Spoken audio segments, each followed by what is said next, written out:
ہمارا ٹاپک ہے عید قیامت المسیح، جس کو ہم ایسٹر بھی کہتے ہیں۔ آج میں تھوڑا سا آپ کو بتانے کی کوشش کروں گا، چھوٹی سی ایک بات، کہ ایسٹر کا دن فکس نہیں ہوتا۔ کبھی یہ سال کی 5 تاریخ کو ایسٹر آ جاتا ہے، کبھی 12 کو آ جاتا ہے، کبھی 17 کو بھی آ جاتا ہے۔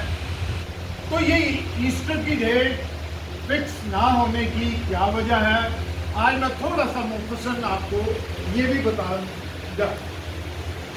آپ جانتے ہیں کہ سال کے 365 دن ہوتے ہیں۔ اس میں سال کے 365 دنوں میں ایک دن ایسا آتا ہے جو سب سے لمبا ہوتا ہے اور رات سب سے چھوٹی ہے، یعنی دن سب سے لمبا اور رات مختصر چھوٹی ہے۔ تو یہ دن جو ہے سائنسدانوں نے یا محکمہ موسمیات کے جو بڑے لوگ ہیں انہوں نے 21 جون کا دن رکھا ہے، جن میں دن سب سے لمبا ہوتا ہے اور رات سب سے چھوٹی ہے۔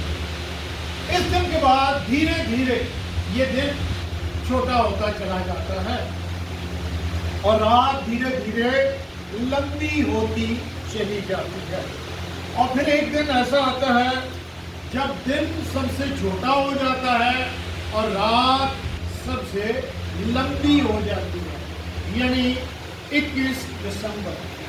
ٹھیک ہے، 21 جون میں سب سے لمبا دن اور 21 دسمبر کو یہ سب سے چھوٹا دن اور سب سے لمبی رات۔ ان دونوں دنوں کو، یعنی لمبا دن پھر چھوٹا دن پھر چھوٹی رات پھر لمبی رات، ان دونوں دنوں کو سائنس کی زبان میں سولسٹیسائز کہتے ہیں۔ سولسٹائس، SOLSTICE، سولسٹائس کہتے ہیں۔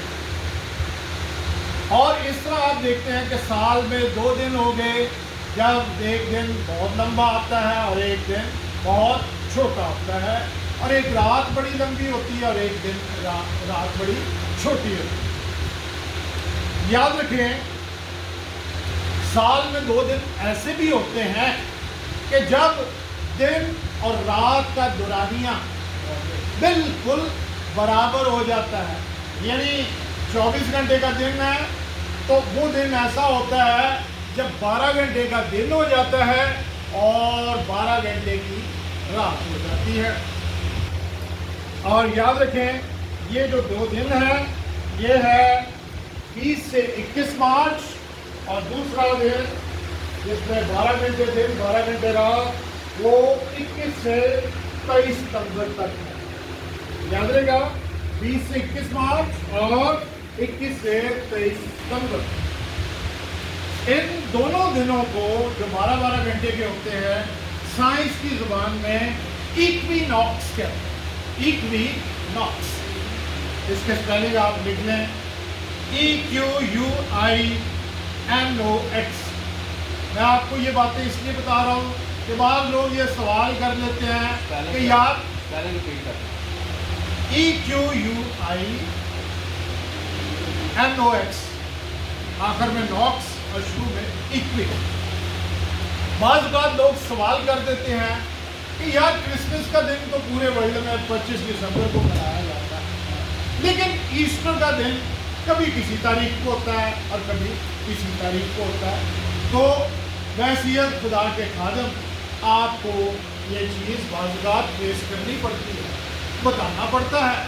سو یاد رکھیں، 21 مارچ کے بعد 12 گھنٹے دن اور 12 گھنٹے رات کے بعد جو بھی پورا چاند ہوگا، یعنی 21 مارچ کے بعد سمپل 21 مارچ کے بعد جو بھی پورا چاند ہوگا، پورا چاند یعنی 14ویں کا چاند ہوگا، اس کے بعد اگلا اتوار ایسٹر کا ہوگا۔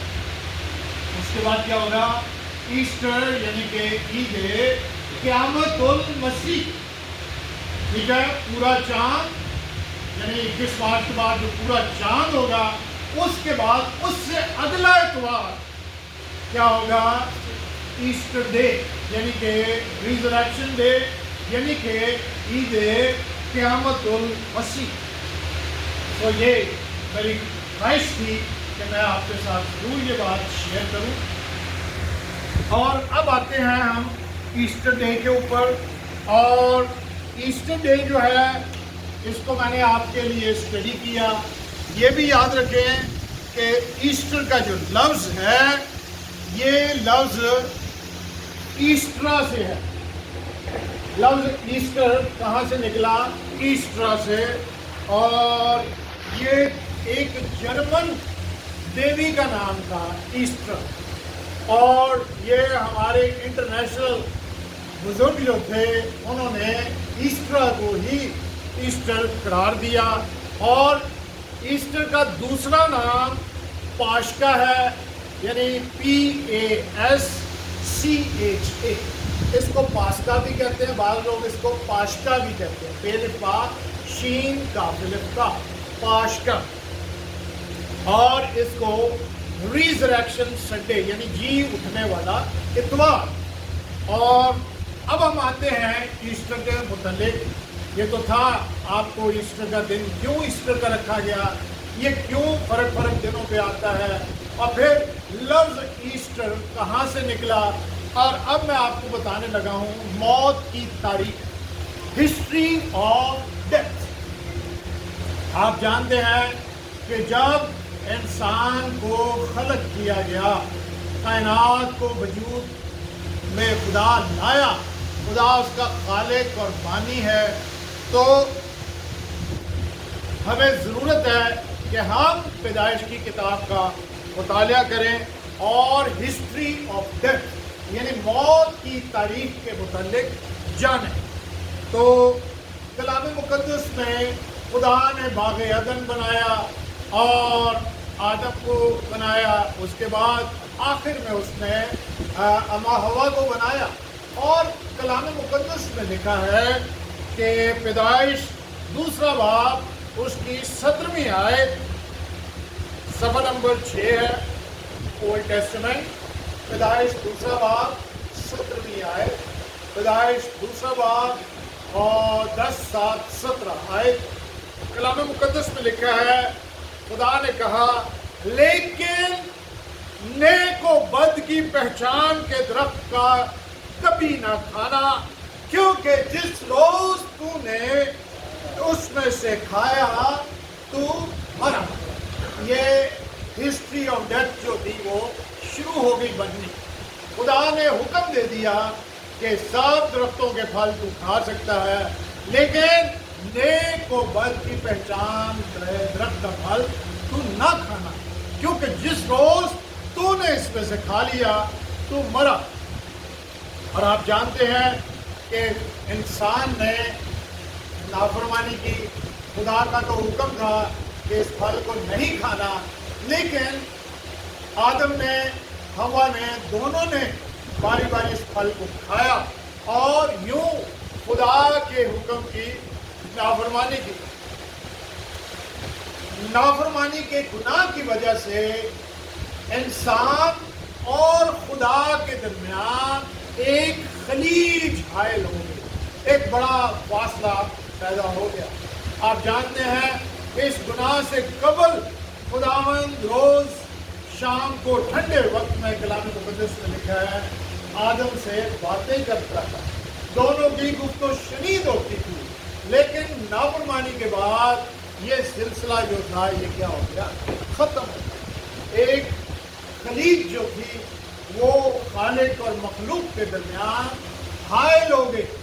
اور کلام مقدس میں لکھا ہے رومیو 6 باب اس کی 9ویں سے 10ویں آیت، میری بائبل میں صفحہ نمبر 144 ہے، پھر سے بولتا ہوں، پولوس رسول کا خط رومیو کے نام 6 باب 9ویں سے 10ویں آیت۔ کلام مقدس میں یوں لکھا ہے پس جب ہم مسیح کے ساتھ ہوئے تو ہمیں یقین ہے کہ اس کے ساتھ جیئیں گے بھی، کیونکہ یہ جانتے ہیں کہ مسیح جب مردوں میں سے جی اٹھا ہے تو پھر نہیں مرنے کا، موت کا پھر اس پر اختیار نہیں ہونے کا، کیونکہ مسیح جو ہوا گناہ کے اعتبار سے ایک بار ہوا، مگر اب جو جیتا ہے تو خدا کے اعتبار سے جیتا ہے، یعنی موت ایک دفعہ ہو چکی، اب مسیح کی موت دوبارہ نہیں ہوگی، بلکہ جب وہ زندہ ہو گیا تو وہ ابدالآباد زندہ رہے گا۔